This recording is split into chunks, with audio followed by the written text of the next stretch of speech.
நடுநிலையாளர்களுக்கு என் நண்பர்கள் வணக்கத்தை தெரிவித்துக் கொள்கிறேன். நான் எடுத்துக்கொண்ட தலைப்பு வான்புகழ் வள்ளுவர். வான்புகழ் கொண்ட வள்ளுவனே, வான் போன்ற உன் புகழுக்கு எல்லை இல்லை, வாழ்க்கைக்கான உன் சொல் யாருக்கும் தொல்லை இல்லை. வான்புகழ் கொண்ட வள்ளுவனே, வான் போன்ற உன் புகழுக்கு எல்லை இல்லை, வாழ்க்கைக்கான உன் சொல் யாருக்கும் தொல்லை இல்லை. தெய்வ புலவராக இருந்த உன்னை காவியில் நாங்கள் பார்த்ததில்லை. தெய்வ புலவராக இருந்த உன்னை காவியில் நாங்கள் பார்த்ததில்லை. அப்படி காவியில் காமத்துப்பால் எழுதியிருந்தால் அது எந்த விதத்திலும் நியாயமில்லை. அப்படி காவியில் காமத்துப்பால் எழுதியிருந்தால் அது எந்த விதத்திலும் நியாயமில்லை.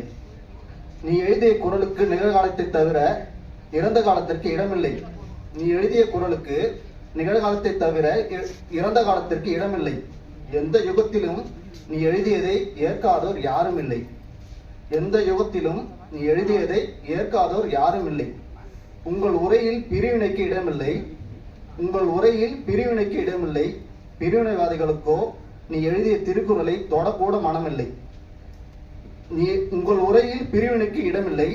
பிரிவினைவாதிகளுக்கோ நீ எழுதிய திருக்குறளை தொடக்கூட மனமில்லை. உழவுக்கு உயிர் கொடுக்காமல் உன்வரி இருந்ததில்லை. உன்வரி இல்லாமல் எந்த பதிவு திருமணமும் நடந்ததில்லை. உழவுக்கு உயிர் கொடுக்காமல் உன்வரி இருந்ததில்லை. உன்வரி இல்லாமல் எந்த பதிவு திருமணமும் நடந்ததில்லை. ஒழுக்கத்தை உணர்த்தாமல் ஒருவரையும் உன் சொல் விட்டதில்லை. ஒரு நாளும் உன் புகழை யாரும் இதுவரை தொட்டதில்லை. ஒழுக்கத்தை உணர்த்தாமல் ஒருவரையும் உன் சொல் விட்டதில்லை. ஒரு நாளும் உன் புகழை யாரும் இதுவரை தொட்டதில்லை. திருக்குறள் தந்த திருமகனே, உன்னை எந்நாட்டோரும் இன்று வரை மறந்ததில்லை. கல்விக்கு நீங்கள் அளித்த பங்கில் பஞ்சமில்லை. கல்லால் ஆன உன் சிலையை காண ஏங்காத நெஞ்சமில்லை. கல்விக்கு நீங்கள் அளித்த பங்கில் பஞ்சமில்லை. கல்லால் ஆன உன் சிலையை காண ஏங்காத நெஞ்சமில்லை. இருவரின் இலக்கியமே, முப்பால் தந்த முதல்வனே, உன்னை இதற்கு மேல் உயர்த்தி பேச என்னிடம் வார்த்தை இல்லை.